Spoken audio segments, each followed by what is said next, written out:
Heaven can seem far away, but for one little boy, heaven is very real. Colton Burpo was just 3 years old when he got a sneak peek at what is to come. Take a look.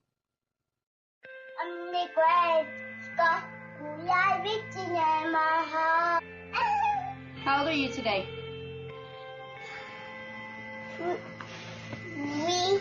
And what is your name? And where do you live? In Nebraska. Who's your mommy? Sonia. Who's your daddy? Daddy. Coco. Who's your sister? Cassie.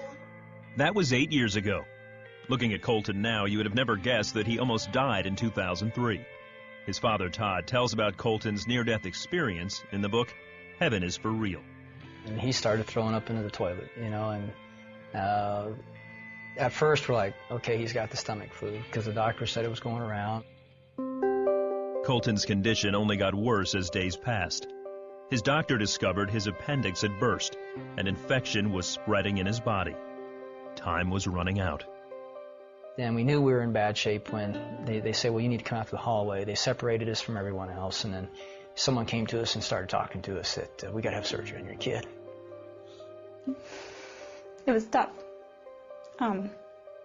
Seeing your boy be lifeless when he was a very vibrant child. And it was at that moment that we were looking at each other. I remember my wife holding Colton in that hallway, just us. He's not even moving. We went to the surgery prep area, and I remember them hauling him away and him just yelling at me, Daddy, don't let him take me. Daddy, don't let him take me. And I went back to the pre-op room where we had left some stuff, and I was finally alone, shut the door, and I just broke down and I was mad at God. I just frustrated, fed up. And I remember telling him, I said, God, after all I've done for you, and now you're going to take my kid? This is how you treat your pastors? And I was calling our prayer chain. I was calling anybody that would be on the other line to get Colton on the prayer chain because it was bad. We were there in the waiting room for an hour and a half, maybe. Then I remember the nurse coming out. Is Colton's daddy out here? I'm like, yeah, well, Colton's in recovery and he's screaming for you. And I'm sitting there with him. And I remember my son in that room then looking up at me and goes, Dad, do you know I almost died? And my first thought was, maybe overheard the nurse say that, or maybe they thought he was under anesthesia, you know, and he wasn't. But it wasn't till 4 months after we got out of the hospital that we finally listened to our son.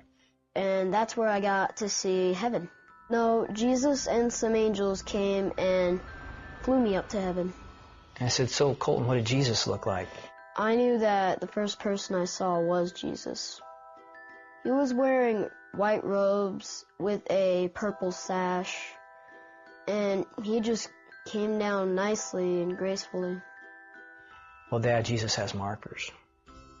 Dad, Jesus has markers. I didn't know what he meant, so I finally asked the right question. Colton, where are Jesus' markers? And he drops his toys down, and he stands up, and he just points, Dad, they were right here. He takes his fingers, points to the palms, then he bends over and touches the tops of his feet. And looks up to me, that's where Jesus' markers were, Dad. When I was in the throne room of God to start with, so I got to see what that looked like. I was upset because I didn't know what was happening. What God did is he used people or things that I liked to calm me down. From there on, I felt better. And one day we're traveling together, and he looks up at me and, Dad, you used to have a grandpa named Pop, didn't you? I'm like, yeah, he's really nice. Really? Yeah, you used to play with him as a kid and work with him on the farm and shoot stuff with him. And I'm like, yeah, how do you know that? Well, he told me. A figure came up, and he was Pop. He asked me, are you Todd's son? I said, yes. He said that he was his grandpa, so that's where I met him. Yeah, Pop, I was very close to him. And he was my most significant male role model when I was a kid growing up. But he was killed in a car wreck before I turned 7. I was busy paying bills again, because that's my job. And he came up and told me he had 2 sisters. Well, he had to say it several times before he finally got my attention. And finally, I put myself down and looked at him and says, "What do you mean you have 2 sisters?" "No, I have 2 sisters. You had a baby die in your tummy." And I just looked at him like, "Well, how do you know you have 2 sisters?" "Well, she told me." And then he proceeded to describe her. She looked like Cassie, but she had brown hair. And first time when she saw me, she just came up and hugged me. We knew this was true because he said, "She kept hugging me. She wouldn't stop hugging me, Mom," and I didn't like that. Well, I'm not really the hugging type. I had miscarried the weekend of Father's Day weekend, which made it even rougher. And we thought we'd dealt with it. We gotten over, we accepted that the baby had died. But when he said he had 2 sisters, I think I was in shock first and then trying to realize, what is he telling me? And so I knew that he had seen her, and after he described her, and he said, she's just waiting for you guys to come to heaven.